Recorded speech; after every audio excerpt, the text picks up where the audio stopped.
Hi everybody, coming at you with my furry friend Chloe from the sunroom on this chilly, gloomy day. You want down now? Okay, bye. All right, so we're gonna get hopping here. We are on chapter 33 of The Collector. Hello? Vanessa's voice on the other end of the phone made me sigh with relief. It was after dinner, and I'd known I wouldn't be able to sleep if I didn't at least call Vanessa to see if she was okay. I thought about calling the cops, but I knew they wouldn't believe me. This was my only hope. Vanessa, I asked, are you okay? Yeah, she replied. I'm sorry about running off earlier. I don't know what got into me. I think I was just worried about making your grandma more sick, you know? She sounded just like her normal self, and that made me suspicious. Are you sure you're feeling okay? I asked. I mean, how could I say this? If there was a monster in the house, if she was being held hostage, would Beryl be listening in? Are you alone? What? Yeah, I'm okay. And no, I'm not alone. My aunt's here. Are you sure you're okay? My heart started hammering. Was she trying to speak in code? Did she mean someone else was there besides her aunt? Josie? She asked. I realized I hadn't answered. I'm fine, I lied. You left your bag here. I know, she said. Could you bring it tomorrow? You'll be at school? Of course I will, silly. Why wouldn't I be? Because you were crying a few hours ago because it sounded like you were trapped? I wanted to ask her who she'd been talking to, but I also didn't want to risk that person listening in. If Beryl was in the house, I had to believe that she was watching.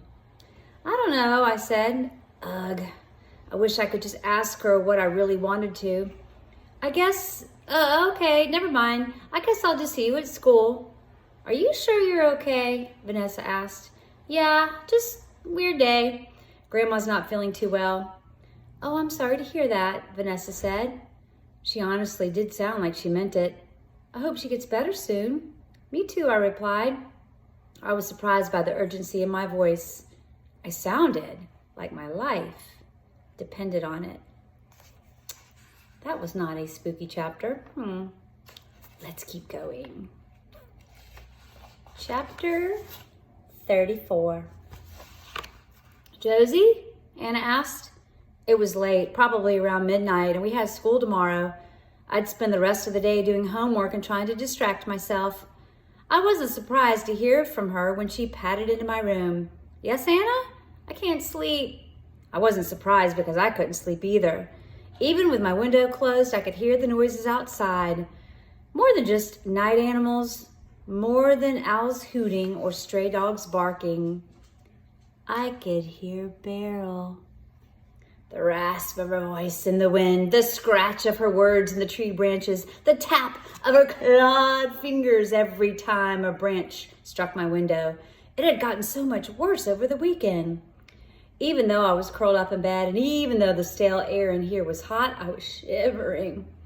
I didn't even tell Anna to come in. She ran toward my bed the moment I pulled back the covers. She's out there, Anna whispered. She snuggled closer to me. I know, I said, but she can't get in here. Only in the middle of the night, something happened. I'd fallen asleep. I started to dream of a long, dark hallway, of Vanessa holding my hand, telling me to follow, of Beryl waiting at the end of the hall, calling out to me. No, calling out to Anna. Anna? Anna? I whispered, rolling over. She was curled up in bed, and even though I know she didn't have it with her when she came in, the doll was clutched tight in her hands. It seemed to be laughing at me. Or maybe it wasn't the doll. I could hear something outside, not something, someone. Beryl, laughing and calling Anna's name. I reached for the doll. She shouldn't have it in here. It wasn't safe. If Mom came in or Grandma, The moment my fingers touched the doll, Anna opened her eyes and I bit back a scream. "I'm so hot," she said, her voice distant. "I need fresh air."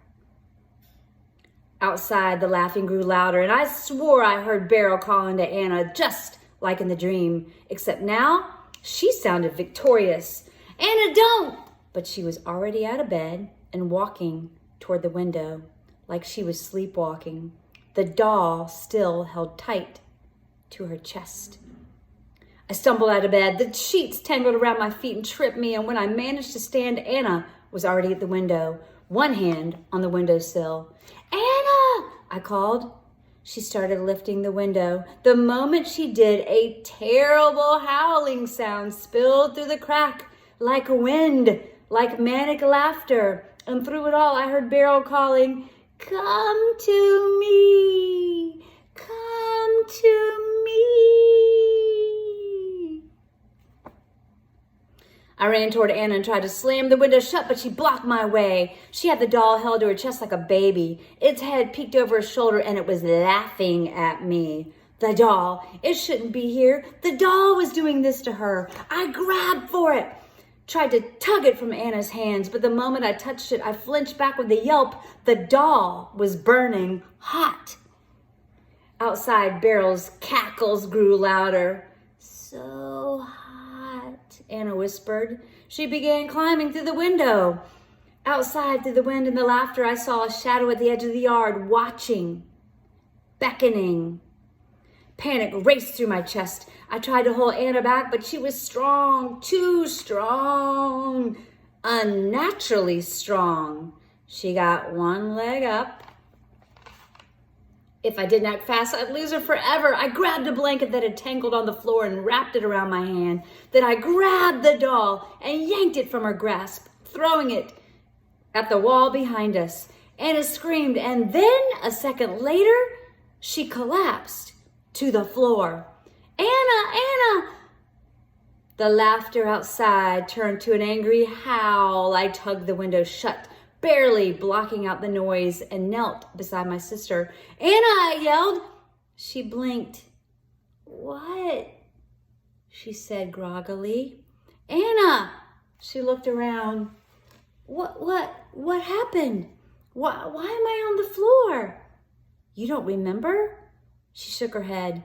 Then, mumbling to herself, she picked herself up and walked to the bed. When she collapsed atop it, she was asleep immediately. I sat there for a moment, watching her sleep, my heart pounding so loud I couldn't hear anything else, like the laughter outside. I stood and looked out the window, but there was no shadow, no Beryl waiting by the woods. When I turned back, however, the doll was still standing there, standing on its own by the wall, watching me. It was still smiling as if to say, "Next time." I grabbed it and shoved it into an empty shoebox. I'd throw it out tomorrow when it was safe to open the window, if it would ever be safe again. That was a close call for Anna. Man, what's gonna happen next? We'll find out. We're almost finished. Not that much. Man, this is a good book. I hope you guys are liking it. All right, I'll see you next time.